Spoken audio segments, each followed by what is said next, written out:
A paz do Senhor Jesus, queridos irmãos, amigos, alunos, professores, você que é um dos nossos amigos que nos acompanham aí no canal durante esse tempo.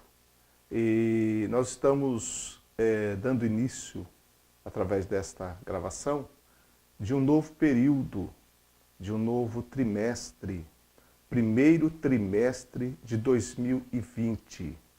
Nós vamos começar aqui então com esta nova revista para a classe dos jovens da Escola Bíblica Dominical, revista da CPAD. Esse primeiro trimestre de 2020, a proposta é estudar sobre Jesus Cristo, Filho do Homem, Filho de Deus. Tema maravilhoso, sublime e glorioso sobre o nosso Salvador, o Senhor Jesus Cristo. E nós temos diante de nós a lição de número 1, do dia 5 de janeiro de 2020. Vamos então, através desta lição, introduzir aqui esta matéria, este tema proposto pelo nosso currículo da CPAD. Comentarista desta revista é Tiago Brasil.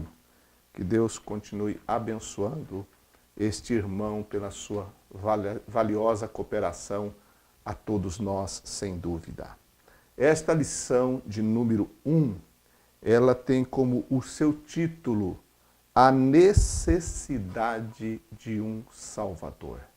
Então, ela vai começar a falar sobre essa questão do Salvador e a necessidade dele.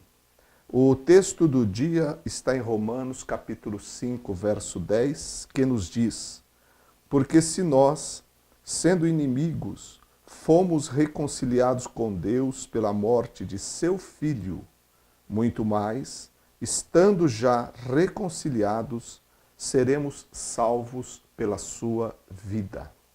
A síntese nos diz: pensar na necessidade de um Salvador para a humanidade é refletir sobre tudo o que aconteceu na história humana a partir de Gênesis 3 e que se concretizará até o cumprimento de Apocalipse 22.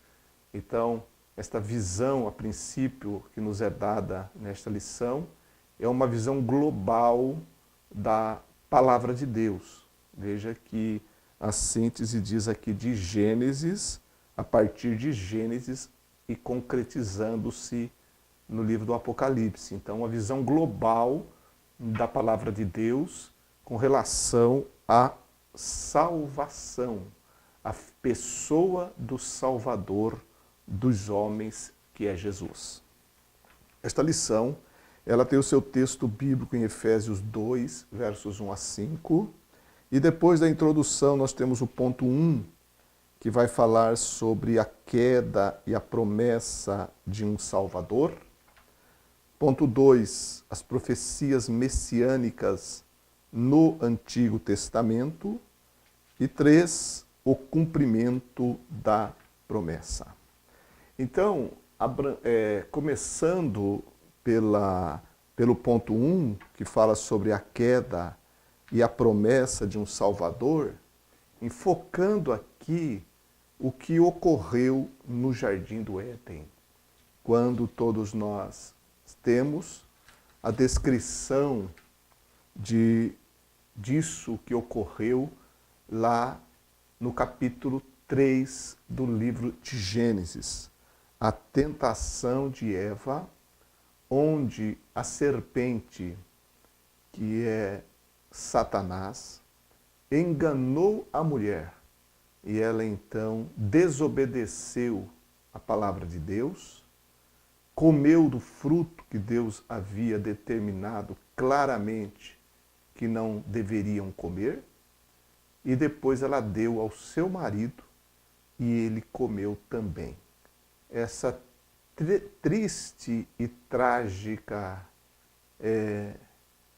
passagem, porque mostra a queda do homem, depois dos primeiros 2 capítulos da Bíblia, que nos falam da beleza da criação de Deus e o resumo de tudo que Deus criou ali, que tudo foi muito bom, tudo que Deus fez foi bom, tudo que Ele criou foi bom, inclusive o homem e a mulher, que nós temos a descrição da criação do homem, da formação da mulher também.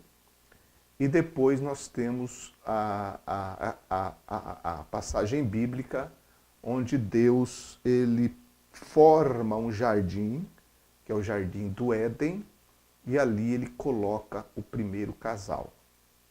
Deus então prova este casal através da árvore do conhecimento do bem e do mal. E nós sabemos, infelizmente, o diabo, Satanás, triunfa na tentação contra os nossos pais. A queda é narrada nesses termos e o seu prejuízo as Escrituras descrevem por toda parte. E nós vemos claramente as consequências da queda em nossa vida, em nosso mundo, porque a queda trouxe prejuízo para a raça humana, imenso, porque através do pecado do primeiro homem entrou a morte no mundo. O apóstolo Paulo fala sobre isso no capítulo 5 da Epístola aos Romanos, assim como Deus havia dito a Adão e Eva, no dia em que vocês comerem deste fruto da árvore do conhecimento do mal, morrerão. Então a morte passou a entrar na história humana, tornou-se uma realidade através da queda. Paulo também fala sobre isso e todas as Escrituras mostram. Além disso, a própria Terra também, o próprio planeta foi prejudicado. Na verdade, a queda trouxe uma questão cósmica, um prejuízo na própria natureza, com um prejuízo muito maior ao homem e à sua vida sobre a terra, portanto, a toda a humanidade. Esse terrível episódio baseou-se principalmente, claramente, na desobediência, a não ouvir a voz de Deus.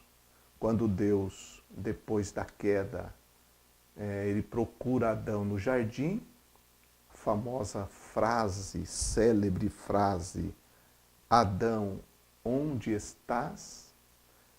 Adão e Eva haviam se escondido da presença de Deus, porque se envergonhavam de sua situação diante de Deus, escondidos estavam, e então, depois que eles tiveram que se apresentar diante do Senhor, ali nós vemos que Eva disse a Deus que deu ouvido à serpente, ela mesmo disse, a serpente me enganou e eu comi. Indagado, Adão disse, a mulher que tu me deste, me deu e eu comi. Então veja, Eva ouviu a serpente, Adão ouviu Eva e ninguém ouviu Deus, no sentido de obedecer a palavra de Deus. Nós devemos tomar muito cuidado com o que nós temos ouvido, quais são as fontes através das quais nós temos nos suprido para não cometermos o grande erro de darmos ouvidos até mesmo ao inimigo de Deus, que é o diabo, e o nosso inimigo, o inimigo de nossas almas, e assim desobedecermos a palavra de Deus.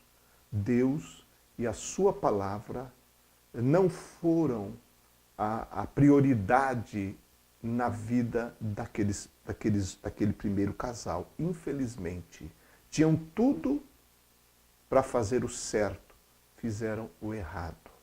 Que o Senhor nos ajude a todos nós, que já vivemos na graça de Deus, para que possamos ter os ouvidos atentos à palavra de Deus.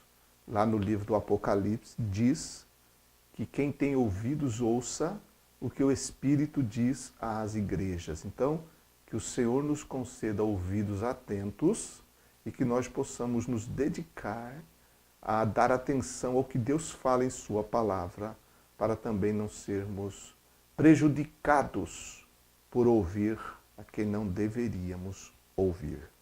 Então essa questão da queda, e ali mesmo, no capítulo 3 de Gênesis, é que nós encontramos a grande promessa do Salvador. Por isso que a lição enfatiza essa questão de Gênesis 3:15, que está escrito: e porei inimizade entre ti e a mulher, e entre a tua semente e a sua semente, esta te ferirá a cabeça e tu lhe ferirás o calcanhar. Então, Deus aqui já faz a promessa da semente da mulher, que haveria de ferir a cabeça da serpente, ferir a cabeça do tentador, sendo que este lhe feriria o calcanhar. Então, essa inimizade ocorre entre a mulher e a sua semente, a semente da mulher contra a semente maligna do tentador. Claro que nós sabemos que essa promessa da semente ou do descendente da mulher que foi feita aqui, teve no transcorrer da história humana, narrada inclusive na palavra de Deus, apontando para esta pessoa que seria quem esmagaria a cabeça da serpente. As profecias, então, que é o segundo tópico da lição, que vai falar sobre as profecias messiânicas no Antigo Testamento, as profecias, antes de serem até preditivas, elas são confirmações da promessa, ou no quadro geral da palavra de Deus, elas são as orientações divinas, as revelações divinas com relação a Gênesis 3:15. Deus, com o passar do tempo, ele vai trazendo luz com relação ao cumprimento desta promessa. Então, as próprias profecias messiânicas são promessas, em primeiro lugar, com relação ao Salvador, ao descendente, à semente da mulher. Então, quando Deus ele chama Abrão de Ur dos Caldeus, ele está dando cumprimento à sua promessa. Antes até, quando a Bíblia fala sobre o dilúvio, que nós encontramos do capítulo 6 em diante do livro de Gênesis, e nós sabemos que através do dilúvio, apenas Noé, seus filhos e a esposa de seus filhos, a esposa de Noé, os únicos seres humanos que sobreviveram daquela catástrofe universal, sendo os filhos de Noé Sem, Cã e Jafé. Esses, os 3 filhos de Noé. Lá no capítulo 9 de Gênesis, a partir do verso 20, nós encontramos um fato com relação ao que ocorreu com os filhos de Noé e o próprio Noé, pois ele plantou uma vinha, se embriagou e Cão viu a nudez de seu pai, falou a seus irmãos que, sem olharem, foram e cobriram seu pai, Noé. Quando Noé desperta do seu estado do vinho, ele fica sabendo o que seu filho menor havia feito. E aí, a partir do verso 26 do capítulo 9 de Gênesis, nós encontramos essas palavras de Noé quando ele disse: Bendito seja o Senhor Deus de Sem, e seja-lhe Canaã por servo. Canaã, o descendente de Cão. Depois, no verso 27 ele diz: alargue Deus a Jafé, e habite na tenda de Sem, e seja-lhe Canaã por servo. O que nós temos aqui nessa profecia relacionada à descendência de Noé, eu quero enfatizar essa parte do verso 26, bendito seja o Senhor Deus de Sem. Sem, então, é através de quem o livro de Gênesis vai tratar, na sua mais abundante parte, com relação aos descendentes, os descendentes de Sem. Porque Abraão, ou Abrão, todos nós sabemos, foi um desses descendentes de Sem. Por quê? Porque Deus, através da descendência de Sem, ele daria continuidade à promessa do Salvador. Então, ao chamar Abrão e fazer-lhe promessas, Deus estava dando continuidade. Ao prometer a Abrão filho, estava o Senhor também dando continuidade. Dando um salto maior na história, quando nós encontramos Jacó, já no fim de sua vida, abençoando os seus filhos, no capítulo 49 do livro de Gênesis, nós vamos encontrar ali que Jacó claramente mostra a primazia de Judá sobre os seus demais irmãos. Nós devemos nos lembrar que o primogênito de Jacó era Rúben. Mas Rúben perdeu o direito de primogenitura porque ele ultrajou o leito de seu pai. Ele deitou-se com uma das concubinas de seu pai. Simeão e Levi, que vinham logo após a Rúben, também perderam o privilégio em virtude de sua hostilidade, dureza e vingativo coração com relação ao que eles fizeram a Siquém e aos siquemitas, quando eles os mataram. Então, excluindo-se da primogenitura esses 3 primeiros, nós vemos que essa bênção da primazia recaiu sobre Judá. E em Judá, quando Jacó está abençoando seus filhos, diz lá no capítulo 49, verso 9 de Gênesis: Judá é um leãozinho, da presa subiste, filho meu, encurva-se e deita-se como um leão, e como um leão velho, quem o despertará?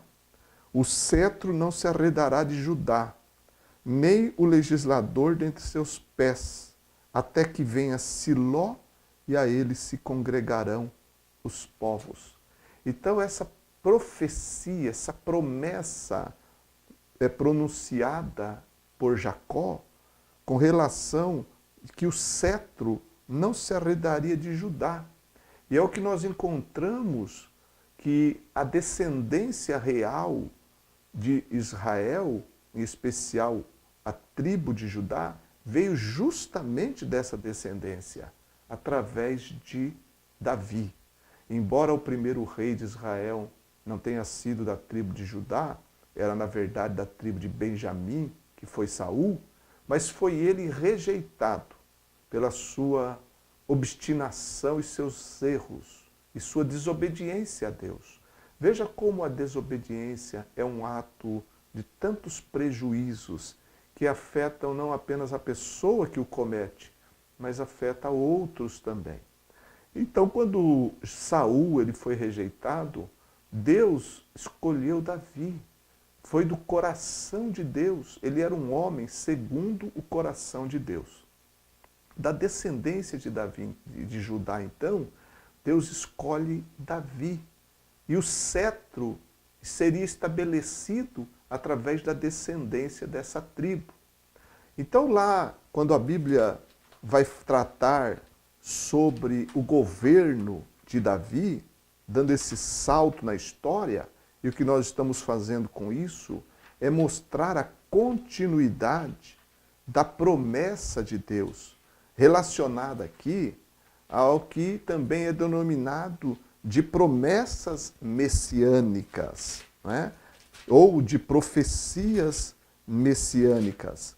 Mas quando Davi ele continua o seu governo, ele continua o seu reino, ele estabelece-se agora sobre as 12 tribos, nós temos o importante capítulo 7 do segundo livro de Samuel, onde Deus promete a Davi, faz uma aliança com Davi, a aliança davídica, mostrando que através da descendência de Davi, ele levantaria um rei e o seu reino não passaria, seria um reino eterno. É muito importante, então, na história com relação às profecias messiânicas, as promessas de um Salvador, esse segundo livro de Samuel, capítulo 7, porque mais um passo é dado aí com relação à promessa, o andamento da promessa do Salvador. Então, quando nós entramos mais especificamente com relação às promessas messiânicas no Antigo Testamento, nós vamos ver que esta promessa veio dos lábios de muitos homens de Deus. Posso citar, inclusive, o próprio Davi, que em seus salmos, ele profeticamente, ele traz novamente essa promessa. Deus estava dando andamento ao seu plano da redenção humana, de enviar o seu Filho para cumprir a sua vontade, para manifestar o seu amor ao mundo.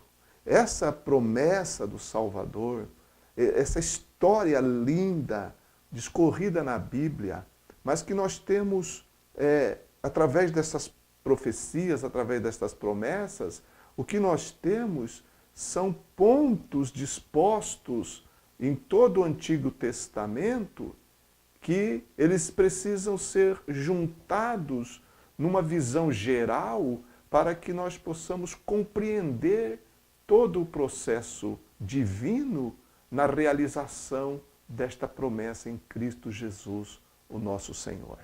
Então as profecias, as promessas, elas ocorrem em todo o Antigo Testamento. Através, como eu já disse, citei Davi, mas poderíamos também falar sobre o próprio Isaías, sobre o próprio Moisés, porque nós temos promessas messiânicas ou profecias messiânicas, como você preferir, também na lei. Agora eu me lembro de quando o Senhor Jesus, ele ressuscitou e ele apareceu àqueles dois discípulos no caminho de Emaús, lá no final do livro de Lucas, quando eles não perceberam, eles não conheceram que era Jesus, diz que Jesus começou a falar sobre o Cristo, sobre o Messias, e tudo que estava escrito sobre ele em Moisés, nos Salmos e nos profetas. Ou seja, nessas três divisões, nós temos todo o Antigo Testamento reunido. Então Jesus, certamente de uma forma sucinta, ele trouxe algumas dessas profecias, dessas promessas, e aplicou-as claramente, como elas de fato eram, ao Messias, para que pudesse então trazer aos poucos o entendimento àqueles seus dois discípulos. Então é evidente que a vontade de Deus, o projeto de Deus, ao trazer e revelar as profecias messiânicas, ele tinha como objetivo principal trazer o cumprimento na pessoa de seu Filho, na pessoa de nosso Senhor Jesus Cristo.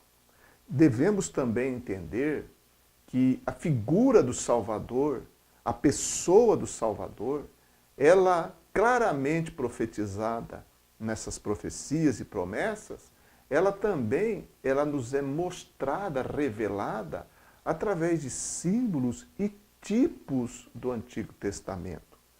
Tipos como pessoas que nós, ao fazermos uma análise biográfica de algumas pessoas da Bíblia, nós podemos claramente nos aplicá-las à pessoa do Salvador. Não apenas a pessoa em si, mas, por exemplo, cargos e funções desempenhadas por certas pessoas que também apontavam para a pessoa do Salvador. O próprio sumo sacerdote. O sumo sacerdote do Antigo Testamento é claramente uma coisa que aponta ou apontava para o sumo sacerdote perfeito, que é Jesus. Lá nós encontramos isso no livro de Hebreus. Os próprios profetas, eles, no seu exercício profético, eles também apontavam para o grande profeta, que foi Jesus. E, por que não dizer, os reis também. Porque o seu ofício real era algo que apontava para o Rei maior, que é Jesus Cristo, o nosso Senhor. Então, neste tecido, onde há trama, não é? Porque o tecer é justamente isso, é uma linha cruzando outra linha e vai sendo tecido e forma o conjunto geral. Então, quando nós olhamos para o Antigo Testamento, nós vemos o tecer do Espírito Santo de maneira que o trabalhar de Deus aparece e acontece de maneira a apontar, não deixar dúvidas com relação à vinda de seu Filho e nele o cumprimento bendito de todas as Escrituras. Fazendo uso aqui da Enciclopédia de Bíblia, Teologia e Filosofia de Champlin, eu quero trazer aqui pelo menos um pouquinho sobre alguma dessas profecias messiânicas cumpridas por Jesus. Ele começa com Gênesis 3:15, sobre o descendente da mulher. E o cumprimento, ele nos cita Lucas 2:7, Gálatas 4:4. Nós temos um outro texto com relação ao que eu já citei, sobre o descendente de Judá, lá em Gênesis 49:10, e o cumprimento desta promessa, Champlin nos dá em Mateus 1, 2 e 3 e Lucas 3, 33, que nos fala lá sobre a descendência de nosso Senhor Jesus Cristo. Lá em 2 Samuel 7,13, que eu também já falei, sobre o trono de Davi, novamente nós vemos isso lá na descendência de Jesus em Mateus 1, 1 e 6. Outra profecia messiânica com relação, essa é famosa porque é citada por Mateus, o nascimento do Messias em Belém de Judá, profecia feita por Miqueias, capítulo 5, verso 2, que nós encontramos em Mateus, capítulo 2, verso 1. Isaías 7,14, que fala sobre o nascimento, que seria de uma virgem, e nós temos isso, o cumprimento em Mateus 1,18 e Lucas 1,26 a seguir. Podemos passar um pouquinho mais à frente, citar a profecia de Moisés, em Deuteronômio 18,15, que Deus levantaria um profeta semelhante a ele, e nós temos o cumprimento em João 6,14 e Atos 3,19 a seguir.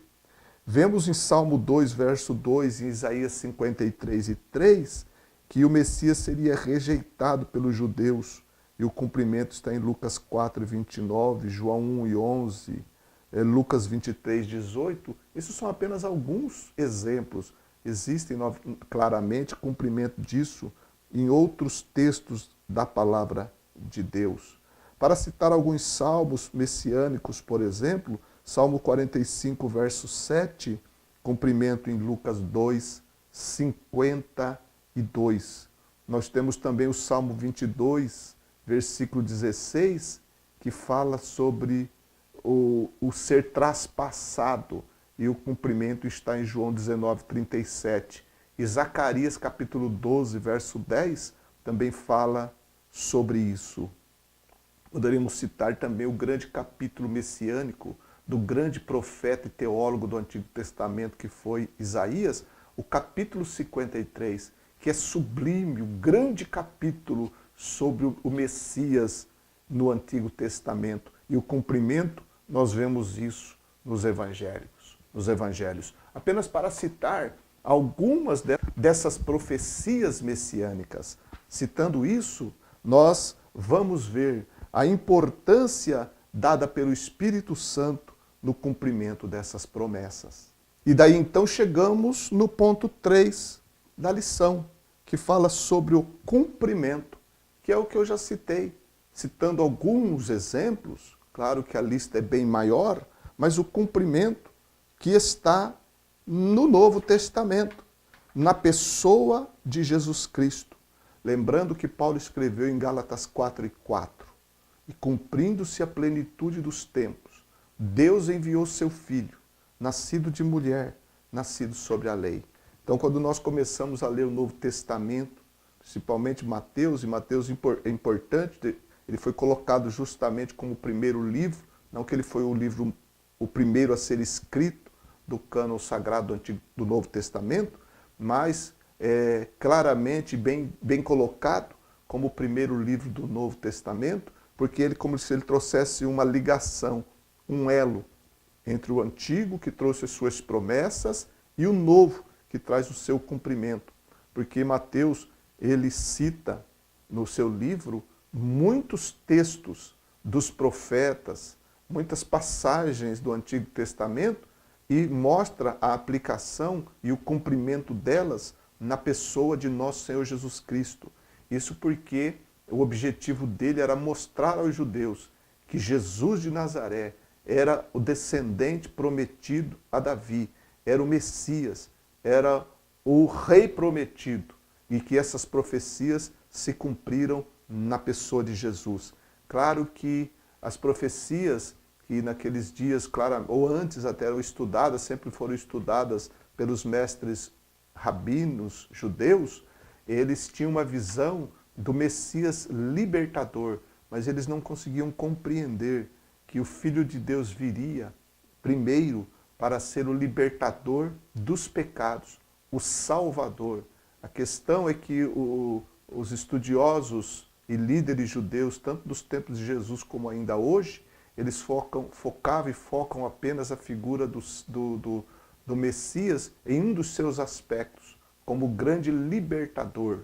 Mas a promessa de Deus, de um Salvador, ela vem primeiro enfatizando a figura dele como aquele que viria esmagar a cabeça da serpente, ou seja, dar uma solução ao grande problema do homem, que é o pecado, que aconteceu quando nossos pais ouviram o tentador, caíram em pecado. Portanto, a questão da queda, do pecado, foi isso que Deus resolveu através da pessoa do Salvador, da pessoa do seu Filho. E ele sim será rei, reinará, porque as promessas e as profecias messiânicas apontam para um futuro glorioso, quando ele reinará eternamente sobre o trono de Davi. Então, nós sabemos disso, mas a princípio ele veio a essa terra para resolver o problema da salvação da alma do homem. E ao morrer na cruz, o seu sacrifício perfeito, que embora profetizado, mas como disse Isaías, quem creu na nossa pregação, a quem se manifestou o braço do Senhor. Muitos não creram, como muitos não creem até hoje. Mas aqueles que nele creem têm a vida eterna. João 5,24, João 3,16.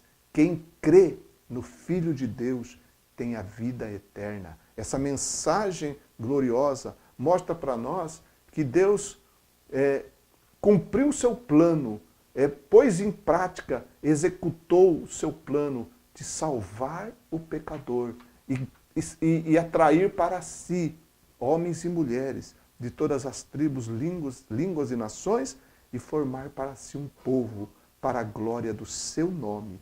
Tudo isso através de um Salvador. E este Salvador não é outro, porque em nenhum outro se cumpriu as Escrituras, como na pessoa de Jesus Cristo. Ele é o Salvador. Por isso que o Novo Testamento, ele enfatiza isso. Não há nenhum outro mediador, não há outro nome, Atos 4:12, pelo qual devamos ser salvos. É só no nome de Jesus. Filipenses capítulo 2, Paulo diz que Deus lhe deu um nome, que é sobre todo o nome de Jesus. Jesus, o Salvador. Temos essa necessidade de Salvador e Deus já nos proveu o Salvador através de Jesus. Então que Deus seja glorificado e que nesse trimestre possamos todos nós aprender um pouco mais sobre a pessoa de Jesus, sua obra e seu ministério. Que o Senhor nos abençoe durante este ano de 2020. A você e sua família, um grande abraço.